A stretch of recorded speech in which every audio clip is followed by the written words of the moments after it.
Viewers আসসালামু আলাইকুম, আশা করি সকলেই অনেক ভালো আছেন। আমার নতুন আরেকটি ভিডিওতে আপনাদেরকে জানাই স্বাগতম।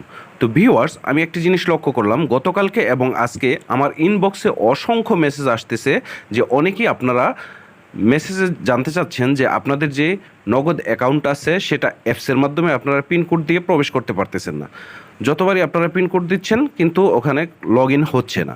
তো এর কারণ আপনারা অনেকেই আবার টেনশনে পড়ে গেছেন যে নগদ কোম্পানি কি টাকা পয়সা নিয়ে চলে গেল কিনা, যেহেতু বিগত সরকারের আমলে এটার লাইসেন্স অবৈধ ছিল বলে বর্তমান সরকার এটা দাবি করতেছে। তো এই নিয়ে বিভিন্ন মহলে নানা গুঞ্জন শোনা যাচ্ছে। তো এই নিয়ে আপনারা অনেকেই টেনশনে পড়ে গেছেন। তো কি বিষয়টা সেটি আমি আপনাদের সাথে ক্লিয়ার করবো আজকে।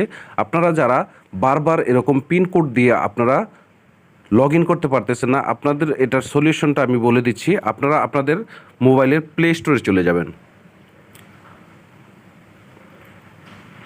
প্লে স্টোরে যাওয়ার পর আপনারা এখানে নগদ লিখে সার্চ দিবেন। নগদ লিখে সার্চ দেওয়ার পর আপনারা যদি এখানে আপডেট লেখা আসে তাহলে এখান থেকে আপনারা অ্যাপসটিকে আপডেট করে নেবেন, অথবা আপনারা অ্যাপসটি আনইনস্টল করে আবার পুনরায় ইনস্টল করলেও হয়ে যাবে। তারপরে আপনারা এখান থেকে ওপেনের উপরে ক্লিক করবেন। করার পর যখন আপনারা পুনরায় আবার পিনকোড দিবেন, পিনকোড দিলে কিন্তু খুব সহজেই আপনারা এখানে প্রবেশ করতে পারবেন। তো মূল বিষয় হচ্ছে এটা অবশ্যই তাদের অ্যাপসের কোনো আপডেট জনিত কারণে সাময়িকভাবে এই সমস্যাটা হচ্ছে, এটা নিয়ে টেনশন করার কিছু নেই। অবশ্যই আপনারা এইভাবে আপডেট দিয়ে আপনাদের কার্যক্রম পরিচালনা করতে পারবেন। তো আশা করি আপনারা বুঝতে পেরেছেন।